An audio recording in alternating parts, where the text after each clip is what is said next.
Hey, Reggie Rivers here with the Virtual Gala team, and want to give you just a simple primer on how to make your virtual background in Zoom look just a little bit better. Now, I want to stipulate, I'm not a photographer, I'm not a videographer, I'm not an expert in lighting, I'm not an expert on any of this technical stuff, but I figured out a couple of things, and this is just for the novice user of Zoom. You're going to be you're going to be doing a fundraising presentation or a gala, virtual gala, and you just want to look a little bit better when you're on the air. Here are a couple of tips that can help you with that. So I'm at my house right now, but I am not sitting in front of a bookcase. I am sitting in front of a green screen, and this is a virtual background. So I'm going to change to a different background.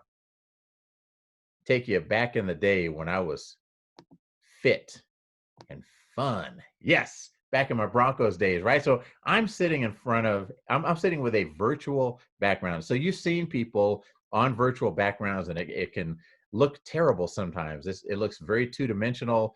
They're blending in with the background. When they move around, the background is like getting dragged behind them as it's all pixelated.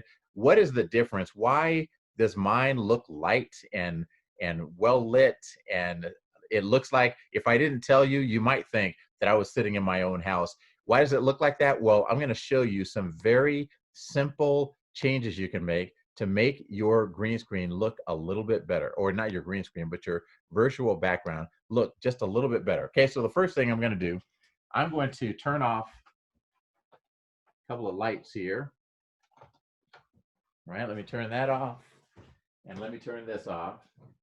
Okay, and so then I'm going to take my computer, I'm going to walk around with it. So I'm now walking around, and you can see that the bookcase stays behind me because the computer understands that I want this virtual background behind me. And so it's trying to figure out, well, where should it go? And so right now, if I put my hand up, you can see that my hand is like disappearing because the screen can't tell, well, where's Reggie and where's the background? I'm just standing in the middle of the room. My hand up here, if I go backward past my head, when I get 6 inches past my head, my hand starts to disappear. So the computer is trying to put this background, this bookcase background, behind my head, but it can't quite tell where my head ends and where the background begins. And so if I put my head back, I can poke myself through the background there. So I can instantly improve that by simply standing in front of a wall. Okay, so I'm now standing in front of a wall. I'm about 6 inches from this wall. And so it's already just a little bit better than when I was standing out in the middle of the room. And I have a white wall here. What if I stand in front of the white wall? So a white wall is even a little bit better. So it's easy for the computer to say, oh, I see that white wall behind you. I'll use that as the background. And so all of a sudden, I'm not so pixelated. I don't disappear so easily. I can put my hand up, and my hand doesn't disappear quite so easily. So that's step one. Get yourself in front of a wall. That will help your computer know where the background is. All right, so let's move back over here. What else can you do? Well, you see everybody gets on their calls, and it looks about like this. You say, hey, hi there, I'm Joe Blow, and I'm involved. I want to tell you about what I'm doing. And everybody is looking down at their computer. So you want to lift your computer up. I've just got a couple of little boxes here. I just put them under my laptop, and then I tilt it forward a little bit so that I'm looking direct. It's not, the camera's not quite at my eye level, but it's close. It's probably at my nose level. Let me plug in my computer here so my battery doesn't die. So the camera is about even with my nose. And so that's a little bit better. Okay, so now I'm not standing right in front of a wall anymore. I was over there, I was like 6 inches from a wall. Now I'm back in my chair, and the wall is 4 feet behind me. Now watch what happens to my hand as I go backward. My hand disappears before I touch the wall. So the computer is trying to say, where should the background be? I have this bookcase, I want to put it in there. I know that Reggie's in front of this bookcase, but it can't quite tell where that bookcase is. I can make it easier by moving closer to that wall. So if that was my only choice, I would put myself a little bit closer to the wall so that it can really see that, hey, that's where the background should be. And that helps with its clarity. But I don't want to be that close to the wall. I want to be 4 feet from the wall. And so Zoom has a feature. I'm actually not, I'm sitting in front of a green screen now. Let me just show you. This is my green screen. So Zoom says, if you sit in front of a green wall and you tell me that you're sitting in front of a green wall, then I will treat the color green as the background and everything else is the foreground. All right, so I'm sitting in front of a green screen, and so I'm going to go to I click on the little up arrow next to the stop video button, and then I choose virtual background, and then you'll see a little box down at the bottom that says I have a green screen. So I click that button, and I'm going to choose my background again. And all of a sudden, life has gotten easier for Zoom. Zoom says, okay, you've told me that you have a green screen. I now know that that green color is where the background goes. Everything else is in the foreground. So if I reach back, my hand doesn't disappear.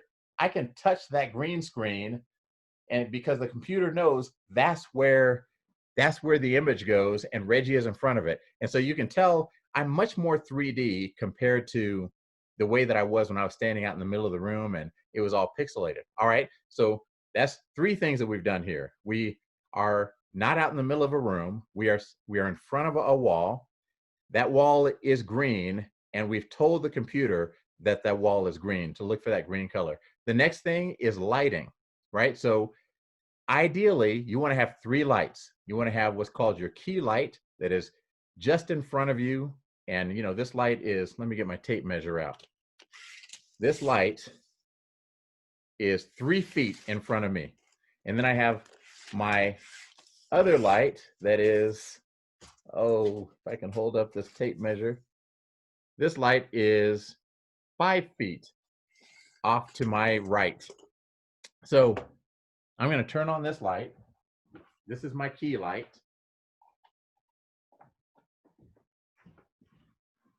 Okay, so we'll see.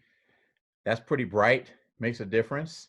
All right, now let's turn on, I'm going to turn on my fill light. And what just came on was my hair light.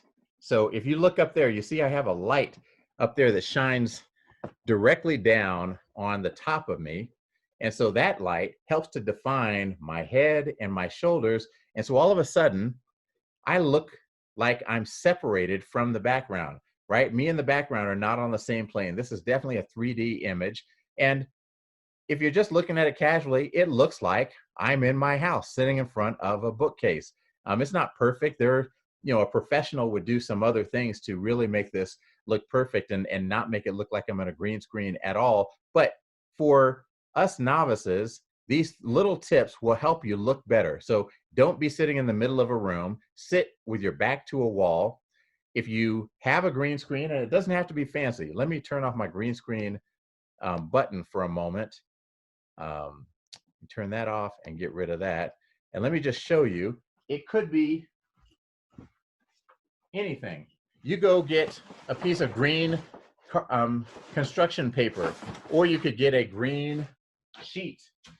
Anything that's in this kind of fluorescent color of green will work, and you put it up on a wall, and then you tell your computer that, hey, look for that green screen. That's what I want you to put my background on.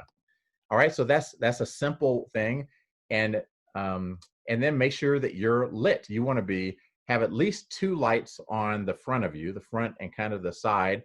And if you can find a way to put a light over your head that's out of the frame of your video, then that's awesome, because that really helps define you to make it easier for the computer to see where you end and the background begins. All right. That's just a little simple primer on how to look a little bit better when you're using Zoom's virtual backgrounds.